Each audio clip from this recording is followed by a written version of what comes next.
AI just decoded the Herculaneum scrolls, and academics are furious. Picture this, everyone. A group of Silicon Valley tech bros just triggered the biggest academic meltdown in classical studies since someone suggested Troy might actually be real. They talked to conservators who essentially said I would never be given the permission to do anything with that material because it was too fragile. In 2023, a computer science student named Luke Farritor became the first person in nearly 2,000 years to read words from the infamous Herculaneum scrolls, and the scholarly world absolutely lost its mind. So be sure to keep watching until the end of the video because I'm going to take you through this breakdown that sparked fatal threats against researchers and ignited a bitter war between traditional academics and tech entrepreneurs that's still raging today.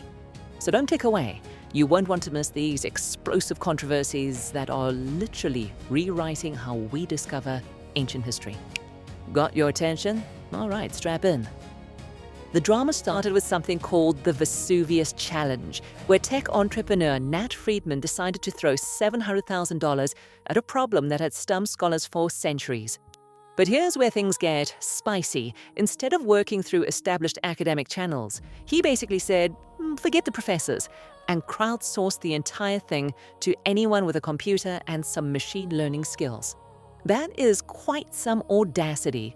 Traditional classicists who had spent decades studying these scrolls suddenly found themselves competing against teenagers with Python scripts. The academic establishment went ballistic. Professors who had dedicated their entire career to painstakingly studying fragments of these carbonized scrolls watched in horror as outsiders started claiming victories using X-ray topography and AI algorithms. The criticism was savage. Senior scholars accused the tech world of treating ancient history like a video game, complete with leadership boards and prize money. They argued that understanding ancient texts required decades of linguistic training, cultural knowledge, and historical context that no algorithm could possibly replicate. But the tech team wasn't backing down. They fired back, claiming that traditional academia had been gatekeeping these scrolls for decades without making any real progress. While professors debated methodology in conference rooms, the scrolls remained unread and the knowledge trapped forever. The Silicon Valley approach was brutally direct. Throw computer power at the problem until it breaks. The controversy deepened when Luke Farritor's winning algorithm started revealing actual readable text. Using machine learning to detect tiny variations in the carbonized papyrus, his system could identify where ancient ink had been absorbed into the material, even though both the ink and papyrus appeared identical to human eyes. The technology was undeniably impressive, but it also raised uncomfortable questions about the future of classical scholarship. What really ignited the academic fury was how the discovery was announced. Instead of following traditional scholarly protocols, submitting to peer review, and presenting at conferences, the results were splashed across tech blogs and social media. Suddenly, everyone was an expert on ancient philosophy based on a few decoded lines about pleasure and food.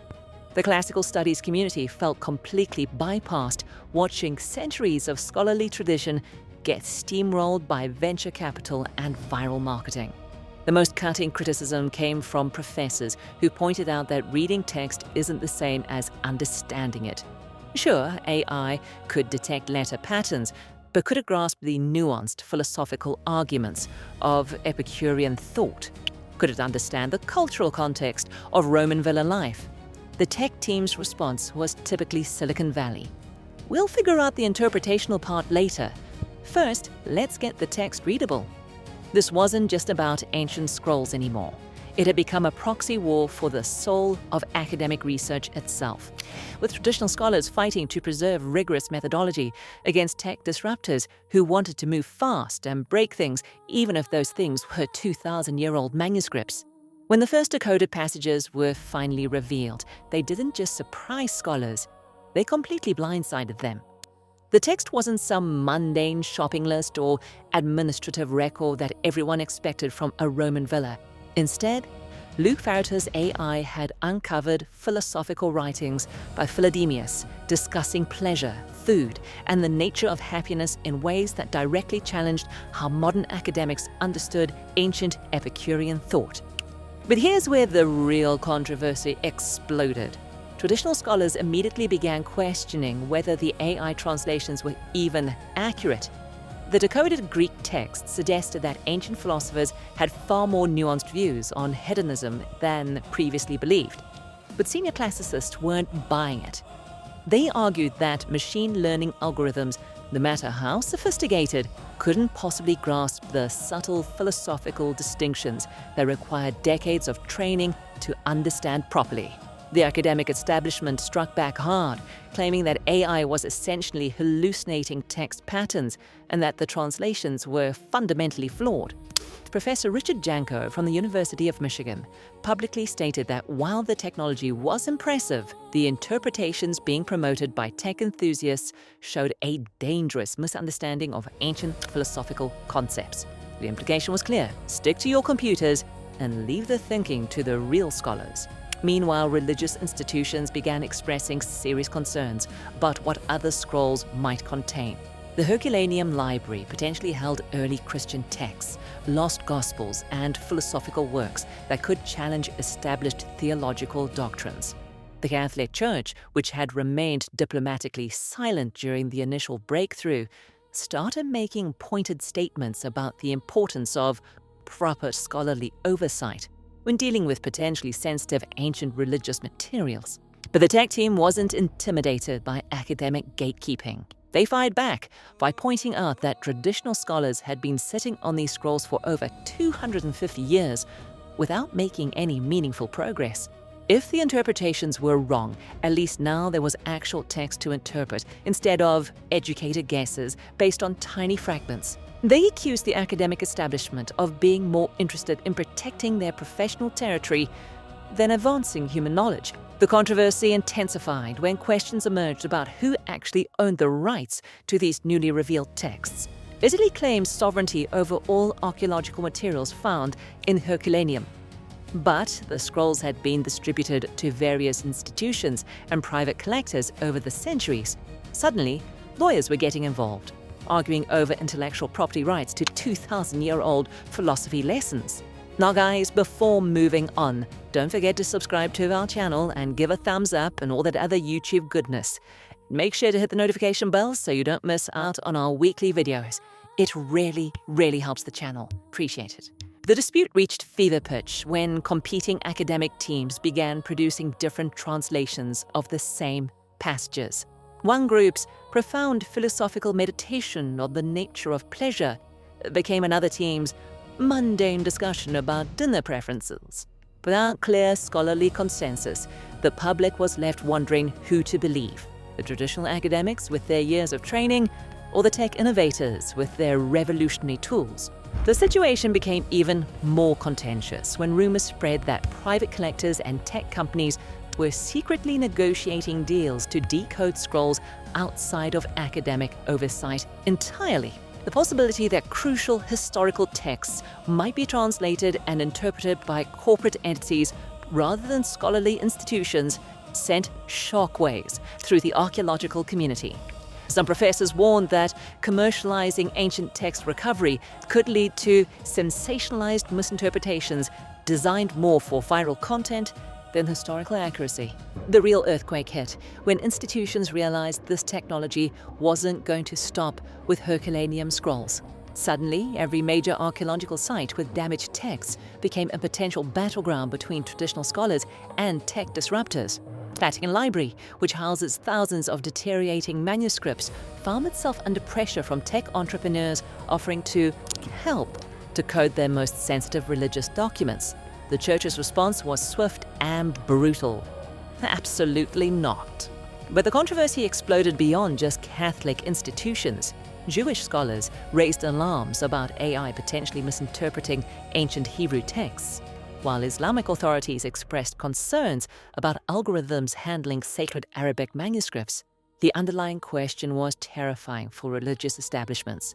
What if AI revealed interpretations that contradicted centuries of established doctrine? What if machine learning uncovered ancient texts that challenged the very foundations of modern faith. The academic world fractured into warring camps. Progressive scholars embraced the technology, arguing that democratizing access to ancient texts could revolutionize our understanding of human history. But traditionalists dug in their heels, warning that turning historical research into a Silicon Valley playground would destroy the careful, methodical approach that real scholarship required. Tenure battles erupted as universities struggled to decide whether to hire computer scientists or classical scholars for their archaeological departments. The geopolitical implications became explosive when countries realized their national treasures could be decoded by foreign tech companies. Egypt banned several American AI research teams from accessing damaged papyri, while Greece threatened legal action against unauthorized scanning of ancient texts. Italy went even further, passing emergency legislation requiring government approval for any AI analysis of archaeological materials found on Italian soil. Private collectors found themselves at the center of a feeding frenzy. Suddenly, every damaged scroll or manuscript fragment became potentially worth millions if it could be successfully decoded. Black market dealers began trafficking in deteriorated ancient texts, knowing that AI could now extract value from materials previously considered worthless. Law enforcement agencies struggled to keep up with a completely new category of cultural artifact smuggling. The ethical questions became even more disturbing when researchers realized the technology could be weaponized for historical revisionism.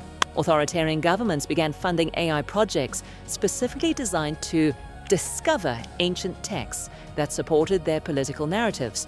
The possibility of manufacturing historical evidence became terrifyingly real when algorithms could be trained to hallucinate convincing ancient writing patterns. Meanwhile, the original Silicon Valley team pushed forward with plans to commercialize their breakthrough. They announced a subscription service that would give paying customers early access to newly decoded texts, essentially creating a premium tier for ancient knowledge. The academic community exploded in outrage, arguing that human heritage shouldn't be paywalled by tech companies seeking to profit from cultural artifacts. The most chilling development came when intelligence agencies began expressing interest in the technology. If AI could read carbonized scrolls, what about modern documents damaged in fires, floods, or deliberate destruction? Suddenly, the same tools being celebrated for unlocking ancient philosophy were being eyed as potential weapons for espionage and surveillance. The battle lines are now clearly drawn. On one side, traditional academics, religious institutions, and governments trying to maintain control over cultural heritage. On the other, tech entrepreneurs, progressive scholars, and democratization advocates pushing for open access to human knowledge. The Herculaneum scrolls were just the beginning of a war that will determine who controls our understanding of the past and who profits from ancient wisdom.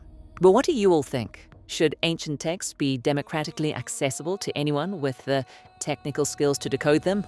Or should interpretation remain exclusively in the hands of trained classical scholars? Let us know in the comments down below. And be sure to check out our next video on the end screens that should be coming up right now. The war over ancient knowledge is only just getting started.